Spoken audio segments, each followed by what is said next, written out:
हरि शरणं हरि शरणं पितामहो द्रविण बोले हरि शरणं हरि शरणं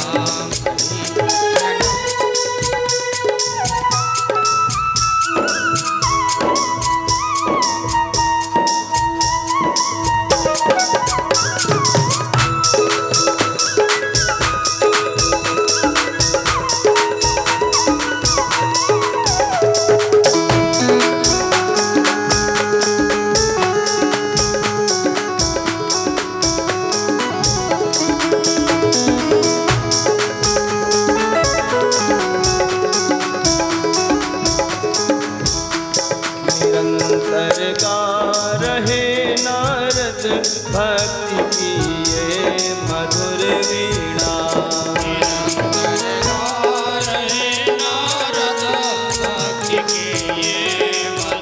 वीणा निरंतर गा रहे नारद भक्ति की मधुर ये वीणा निरंतर गा रहे नारद भक्ति की ये मधुर वीणा चंद्र सूरज सभी गाते हरि शरणं हरि शरणं चंद्र सूरज सभी गाते हरि शरणं हरि शरणं हरि शरणं हरि शरणं हरि शरणं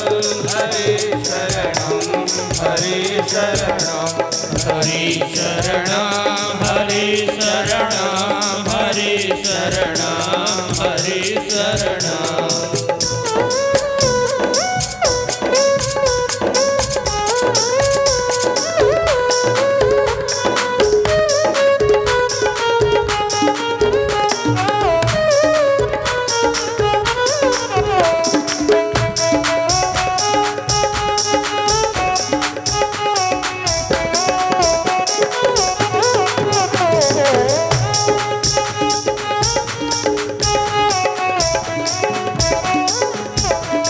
कथा श्री भागवत जी की कथा उपदेश गीता का कथा श्री भागवत जी की कथा उपदेश गीता का कथा श्री भागवत जी की कथा उपदेश गीता का कथा श्री भागवत जी की कथा उपदेश गीता का कहे सुखदेव रट प्राणी हरि शरणं हरि शरणं कहे सुखदेव रट प्राणी हरि शरणं हरि शरणं हरि शरणं हरि शरणं हरि शरणं हरि शरणं हरि शरणं हरि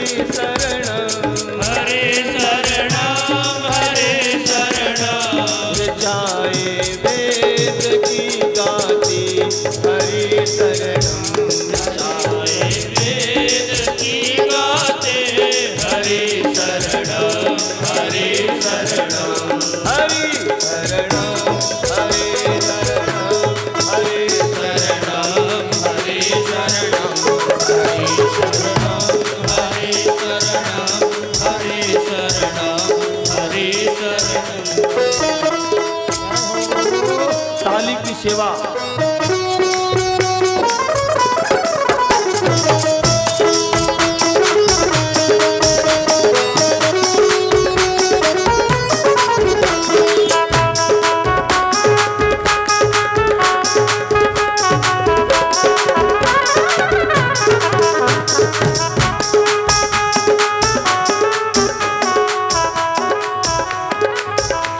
भोक्ति मोक्ति सदा देती राधिका श्याम जुगल जोड़ी मुक्ति सदा देते राधिका श्याम जुगल जोड़ी भोक्ति मोक्ति सदा देती राधिका श्याम जुगल जोड़ी मुक्ति सदा देते राधिका ऋषि मुनियों। और ऋषि मुनियों का तो मन का गीत है ये, आपके मन का गीत भी तो है ना। ऋषि मुनियों के मन का गीत हरि शरणम हरि शरणम। ऋषि मुनियों के मन का गीत हरि शरणम हरि शरणम। सभी भक्तों के मन का गीत हरि शरणम हरि शरणम। सभी भक्तों के मन का गीत हरि शरणम हरि शरणम हरि शरणम हरि शरणम हरि शरणम हरि शरणम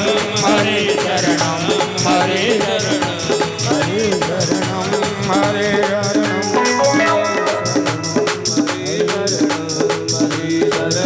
हरि शरणम हरि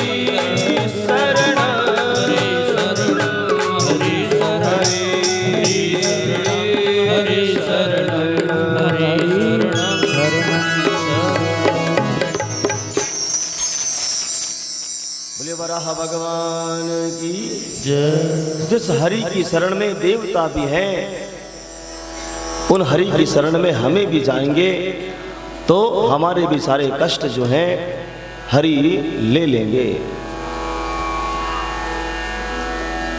विदुर जी ने पूछा, महाराज मैत्रेय जी मुझे एक बात बताइए, जब धरा को लेकर आ गए उसके पश्चात इस सृष्टि का आरंभ कैसे हुआ, सृष्टि आगे कैसे बढ़ी, इस कथा को आप मुझे विस्तार से बताइए।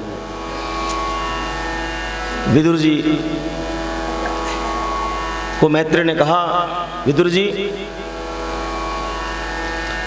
जो 10 ऋषि संकल्प सृष्टि से हुए थे ब्रह्मा जी के, उनमें कर्दम जी थे और कर्दम जी ने मनु वंश को आगे बढ़ाने के लिए मनु की पुत्री जो थी उससे विवाह किया। और क्यों किया? क्योंकि ठाकुर जी की तपस्या करने के बाद ठाकुर जी ने दर्शन दिए और दर्शन दे करके ठाकुर जी ने कहा निश्चित समय पर मनु महाराज अपनी पुत्री का संबंध लेकर के आपके पास आएंगे और आपको उनसे विवाह करना है, और इस कारण से मैं आपके घर में पुत्र रूप में जन्म लूंगा। सारी बात पहले से ही तय कर दी भगवान ने। उन्हें तपस्या में लग गए। एक दिन की बात, जैसे कि भगवान के वचन थे, मनु महाराज अपनी दूसरी पुत्री देहूति को लेकर के आए और प्रणाम किया कर्दम ऋषि को और कहा, महाराज मैं अपनी पुत्री का विवाह आपसे करना चाहता हूं।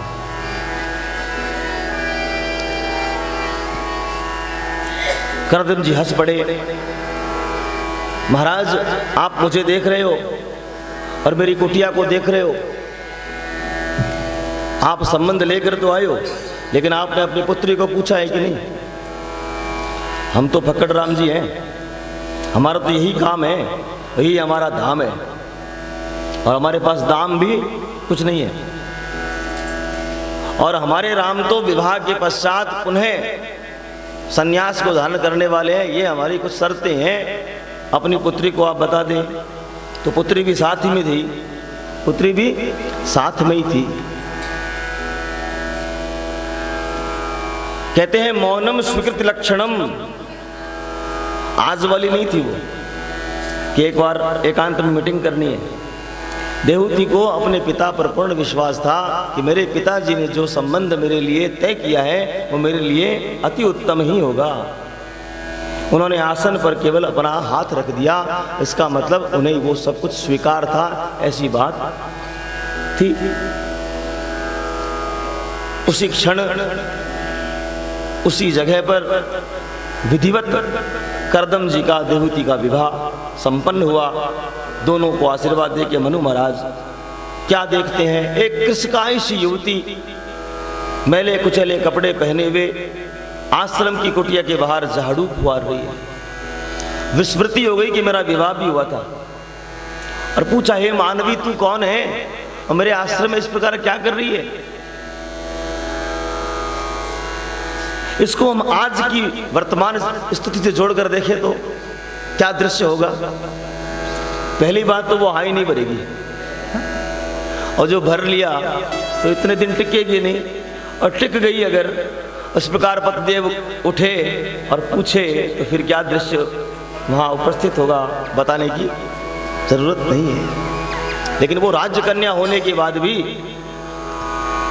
प्रणाम करके कहा, महाराज मैं आपकी धर्मपत्नी हूँ, मनु महाराज की दूसरी पुत्री देहूति हूँ, मेरा आपके साथ विवाह संपन्न हुआ था, विवाह के दूसरे दिन ही आप समाधि में चले गए महाराज,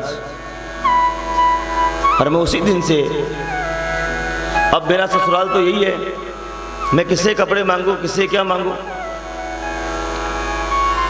जब ऐसी बातों को सुना और ऐसी दीन वाणी में जब सुना तो बड़ी ग्लानि हुई कि मैंने तो अपराध कर दिया इस कन्या का, इसने अपना सर्वस्व त्याग करके मेरे लिए सब कुछ त्याग दिया, मेरे घर आई और मैं समाधि में चला गया। बात क्या हुई थी कि विवाह के बाद जब संतान उत्पन्न हो जाएगी उसके पश्चात मैं संन्यास लूंगा, मैं तो दूसरे दिन ही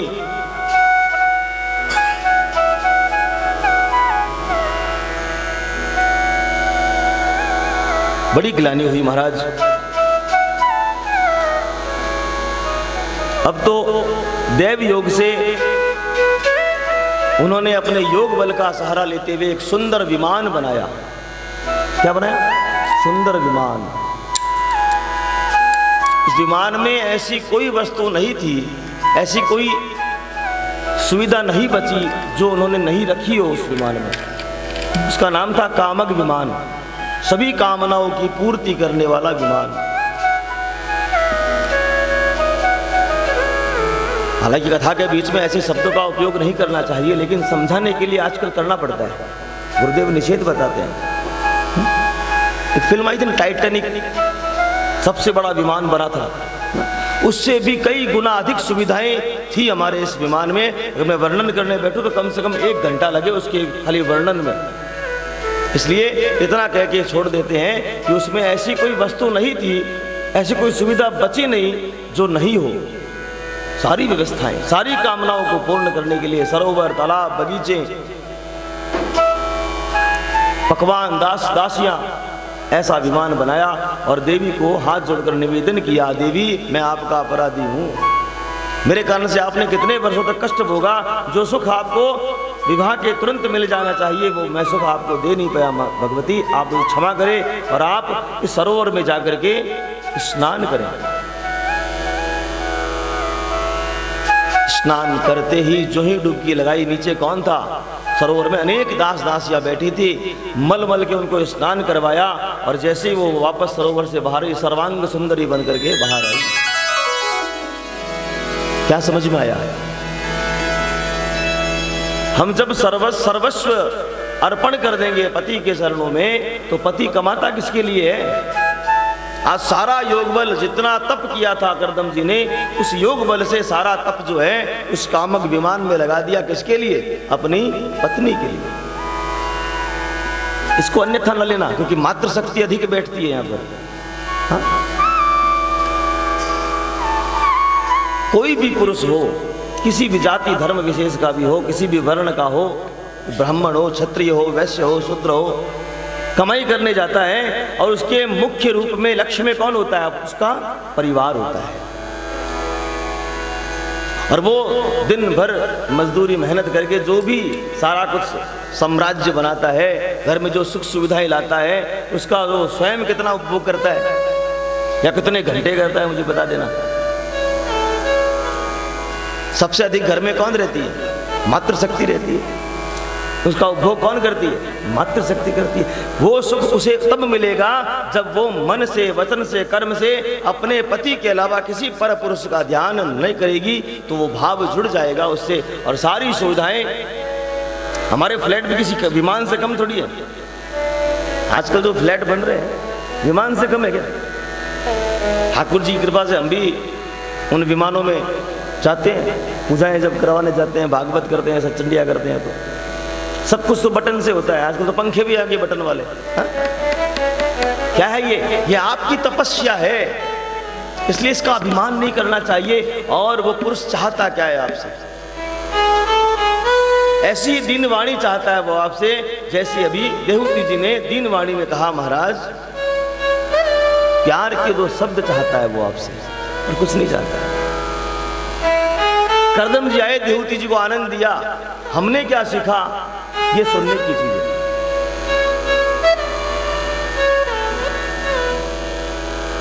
अनेक अनेक लोगों से अनुभव में आती है बातें, तो बताऊं मैं आपको, अधिकतर पुरुष क्या चाहते हैं कि महाराज घर में जाते ही झमेले झंझटों से बस परेशान से हो जाते हैं, इसलिए मन ही नहीं करता घर जाने का।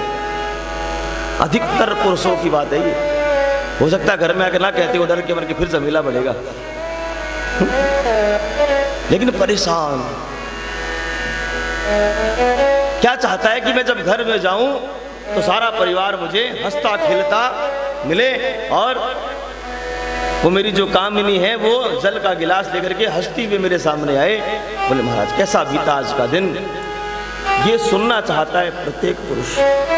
बदले में क्या नहीं दे सका, वो सब कुछ दे देगा आपको, लेकिन क्या मिलता है, क्या उसे क्या मिलता है? शिकायतों का पुलिंदा मिलता है। आज बच्चे ने ये किया, आज उसने ये किया, आप तो समझाते नहीं हो इसको। उस संबंध को नहीं छेड़ूंगा जिसको आप चाहते हो कि मैं सुनाऊं। शिकायतों का पुलिंदा, आप तो ये चावल खत्म हो गए तो घी खत्म हो गया, तो ये खत्म हो गया, अरे उसको सांस तो लेने तो घर में आया है। लेकिन देवती जी ऐसी नहीं थी, उन्होंने तो निवेदन किया, तो निवेदन की वाणी सुनकर के आज करदम जी ने सारा जो तपबल था उससे कामक विमान बनाया, और कहते हैं ब्रह्मा के 100 वर्षों तक उन्हें पूर्ण आनंद दिया। कितने वर्ष? 100 वर्षों तक। हमारे 100 वर्ष नहीं, ब्रह्मा के, ब्रह्मा का एक दिन, हमारे 100 वर्ष। अब समझ लो उनके 100 वर्ष कितने होंगे। कहने का मतलब क्या, अनंत काल तक उन्होंने खूब आनंद दिया। थोड़ी सी तपस्या का फल है ये।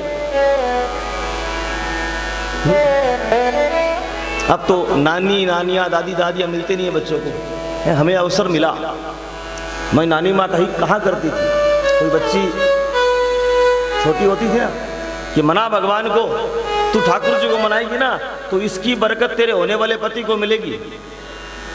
और कोई बच्चा कुंवारा हो और अपने घर में अपने लिए फ्लैट वगैरह बना रहा हो तो बोले जो आएगी ना बहुत तप करके आने वाली है, इसलिए सारी व्यवस्था उसे मिलने वाली है। अधिकतर देखा होगा पुरुषों को आपने, विवाह के पश्चात उनके भाग्योदय हो जाते हैं। क्यों भाई? क्योंकि उनका भाग्य किसी और से जुड़ गया और वो इतना तप करके आई है कि सारी सुविधाएं उसे अपने आप जाते ही मिल गई। और फिर भी हमारी जो बहनें हैं, हमारी माताएं अपने आप को ही नहीं समझती हैं कि मेरा तो कोई घर ही नहीं है। ये सारी बकवास है, इसको आप अपने माइंड से, अपने दिमाग से डिलीट कर दीजिए। हो ही नहीं सकता ऐसा। आप जिस घर में गई हो वहां जाते ही आप तो मालकिन भर गई ना वहां की। और शास्त्र के द्वारा नहीं, ये शास्त्र तो कहता ही है बाई लॉ भी आप सारी हकदार बन गई। नहीं बनी क्या? हकदार नहीं है क्या? अधिकतर पुरुष तो बेचारे इस फाइल के चक्कर में नाम भी आपके लगाते हैं, प्रत्येक कार-बार, फ्लैट, मकान भी आपके नाम से लेते हैं, उसके बाद भी शिकायतें। ये गलत बात है। प्रयास करें। वो क्या चाहता है? बस मीठे 2 बोल, ऐसी वाणी बोलिए मन का आपा खोल। मन का आपा खो करके ऐसी दिन वाणी में हंसेंगे ना लोग, कोई बात नहीं ना, बोले देखो कैसे पागलों से हरकतें कर रही है। ऐसी वाणी बोलिए मन का आपा खोल, औरन को शीतल करें आप हूँ। सुगंध बेचने वाला जो होता है ना, उसको फोकट में सुगंध मिलती है, वो उसका मूल्य नहीं चुकाता है, लेकिन वो सुगंध बेच रहा है इसलिए उसके हाथों में भी सुगंध। जो मीठी वाणी बोलेगा तो पहले वो खुद प्रसन्न होगा, उसके बाद दूसरा होगा। तो जीवन में प्रसन्न होना है तो किसी देवी की पूजा करने की जरूरत नहीं है, आप स्वयं एक देवी हो। हा? प्रसन्न होना सीख जाइए।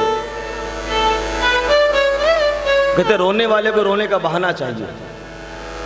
बस हमें तो बहाने चाहिए कि कैसे हम नाराज हो जाएं इनसे। कई बार तो पता ही नहीं होता कि नाराज है क्यों, ये भी होता है। बोले बस मूड हो गया नाराज होने का।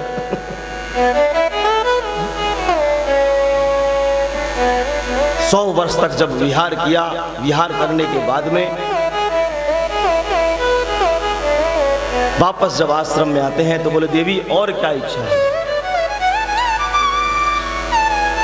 और इसी काल में उनके 9 कन्याएं, वही 9 कन्याएं कौन थी? वो थी नवधा भक्ति। उनके अलग अलग नाम थे, अलग अलग ऋषियों से उनका विवाह हो गया। देवी जैसी बात हुई थी, संतान उत्पन्न होती मैं चला जाऊंगा सन्यास के लिए, अब मुझे आप आज्ञा दो। देवी ने फिर दीन वाणी में कहा, महाराज ये सारी कन्याएं हैं, सारी पुत्रियां हैं, इनका विवाह मैं कैसे कर सकती हूँ?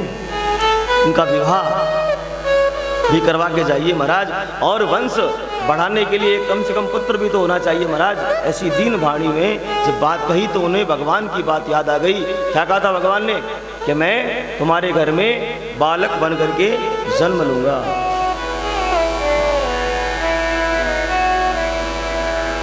सभी पुत्रियों का विवाह करके फिर आनंद विहार किया तो भगवान स्वयं देहूति के गर्भ से जन्म लिया और उनका नाम पड़ा कपिल भगवान। बोले कपिल भगवान की जय। कपिल नाम होता है जिनकी मेधा शक्ति बहुत तेज होती है, वो है कपिल।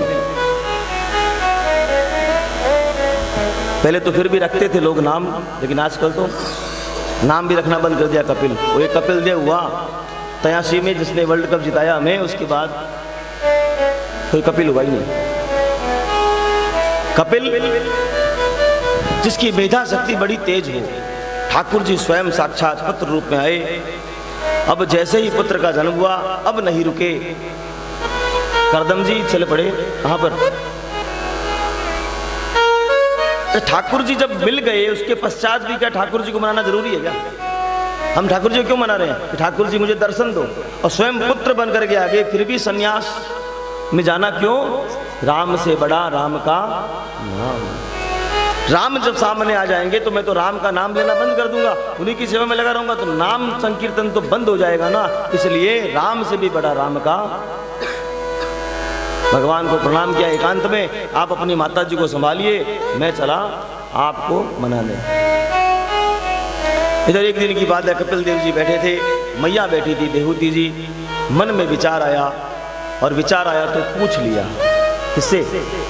तुम्हारे पिता कहते तू कोई सामान्य नहीं है, तू असामान्य है, तू ठाकुर जी का कोई विभूति अवतार है, ये बात सच है क्या?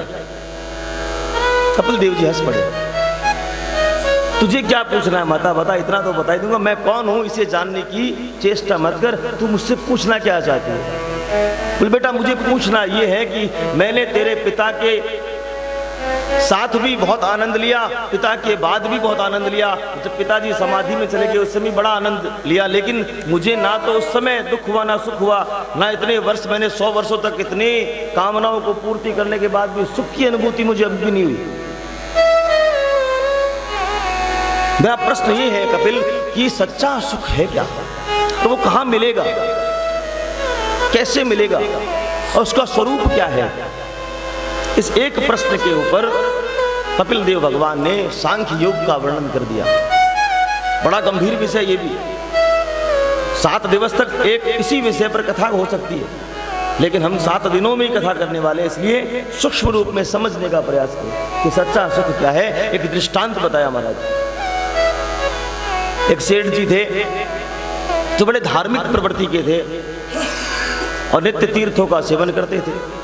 एक दिन हरिद्वार जाने के लिए उद्यत हुए तो उनके ही परिवार का कोई संबंधी था, उसने कहा महाराज मैं भी आपके साथ चलना चाहता हूँ। बड़ा दुष्ट था वो, उसकी नज़र सेठ जी के पैसे पर थी, लेकिन उसने अभिनय किया कि महाराज मैं तो आपकी सेवा भी कर दूंगा और मेरा भी एक तीर्थ हो जाएगा, आपको भी सहायक तो चाहिएगा, आपके थैले उठा लूंगा मैं। चलो मेरे क्या, 1 से 2 भले। और जाकर के धर्मशाला में उतर गए सेठ जी, वो उसका उनका संबंधी भी उतर गया। अब तो सारे जो बैग आदि थे उनके जो थैले थे वहाँ रखे, रख करके बोले स्नान करने चलते हैं हर की पेड़ी। हाँ चले, बोला आप महाराज चलो मैं थोड़ा साफ सफाई करके आता हूँ।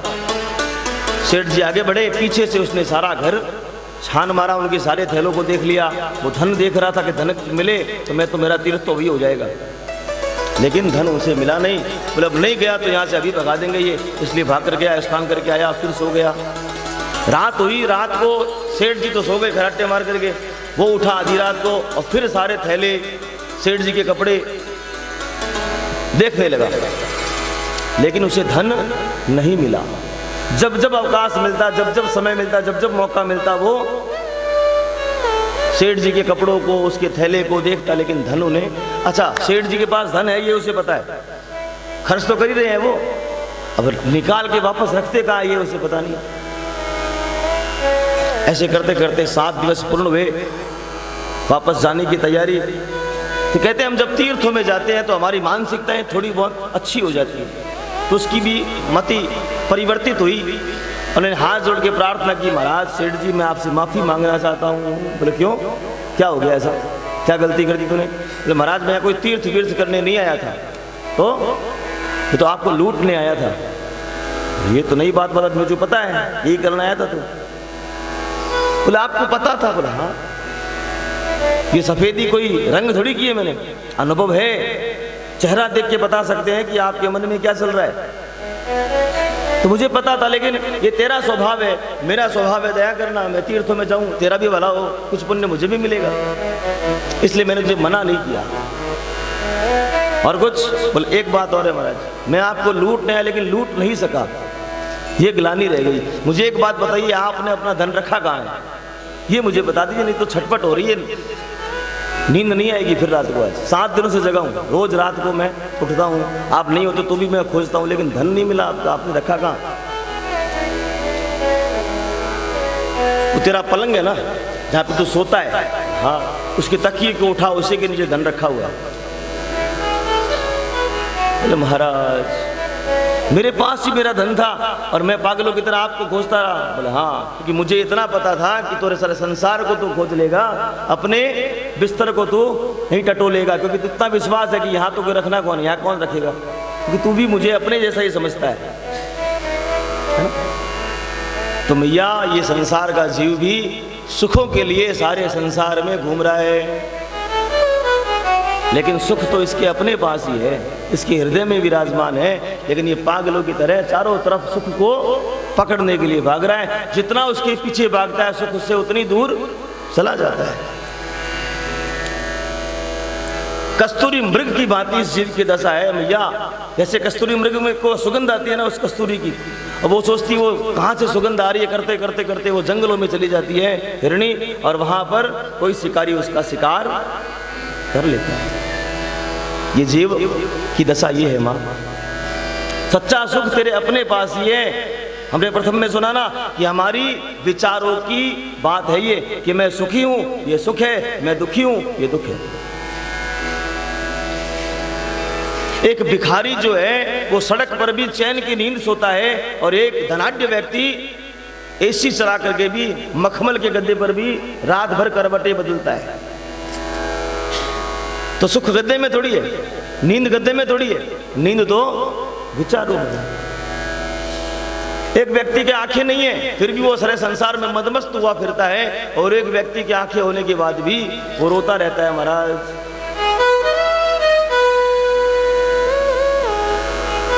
एक व्यक्ति की आंखें नहीं है, एक व्यक्ति की नाक नहीं है, एक व्यक्ति के गाल नहीं है, एक व्यक्ति के ओठ नहीं है, एक व्यक्ति के पैर नहीं है, किसी के हाथ नहीं है, फिर भी वो मदमस्त हुआ फिरता है। हमारे सब कुछ है, सर्वांग सुंदर होने के बाद भी जब ठाकुर के पास जाते हैं तो शिकायतें ही करते हैं, क्योंकि हमने अपने विचारों में ये मान लिया हम दुखी हैं। भगवान सबको 99 रुपए दे करके धरा पर भेजता है। कितने? 99। और हम जैसे पागल जो लोग हैं वो क्या करते हैं, बोले महाराज 1 रुपया कमा लेते हैं, जब 100 हो जाएंगे तो ये यात्रा करेंगे, वो यात्रा करेंगे, ये भागवत करवाएंगे, वो संकीर्तन करवाएंगे, ये कीर्तन करवाएंगे, वो दरबार सजाएंगे। कब? जब 1 रुपया हो जाएगा। उस चक्कर में 99 को छूते भी नहीं है। कम होता है क्या 99? सबको ठाकुर जी एक समान देख के भेजता, भगवान पक्षपात नहीं करता। लेकिन 1 रुपये को कमाने में जीवन गुजर जाता है, वो 1 रुपया कभी भी नहीं कमा पाते और जीवन चला जाता है। और संत फक्कड़ होकर के भी सभी आनंद में रहते हैं, उनके पास कुछ नहीं होता है। संत कहते हैं जब तक संसार में थे कोई पूछता नहीं था। मिलते हैं ट्रेन बसों में, हरे राम हरे कृष्ण करते हुए मिलते हैं ना हमें। जब तक संसारियों के बीच में थे कोई पूछता नहीं था, लेकिन जैसे ही संसार को त्याग करके ठाकुर के शरण में आए, सारा संसार पैरों में पड़ने को उमड़ता है। कोई संत आ जाए, अखबार में पढ़ ले, हम भागते हैं ना, एक बार चरण छूले इनके हम। क्या भाई क्या क्या है उनके पास, ऐसा क्या है उनके पास, कौन सा धन है? पायो जी मैंने राम रतन धन पायो, जी मैंने राम रतन धन पायो, जी मैंने राम रतन धन पायो, जी मैंने राम रतन धन पायो। राम नाम का धन जो है जिसके पास है वो सबसे धनाढ्य व्यक्ति है संसार का। जे पायो संतोष धन सब सुख धूरी समान, मिट्टी है वो। अगर आपके पास में राम नाम का धन है और इसको कोई चुरा भी नहीं सकता, चुरा सकता है क्या राम नाम का धन? वो आपके अकाउंट में जमा हो रहा है, कोई भी गवर्नमेंट का अफसर उस पर रेड नहीं मार सकता। जितना ही इकट्ठा करोगे उतना ही जमा होता रहेगा। तो मैया सुख जो है ना वो हमारे मानसिकता की बात है, इसलिए चिंता मत कर।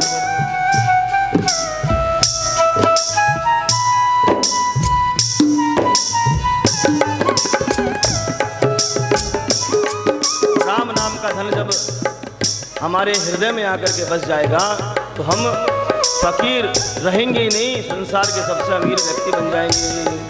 कृष्ण गोविंद गोपाल गाते चलो, कृष्ण गोविंद गोपाल गाते चलो, मन को विषयों के विष से हटाते चलो,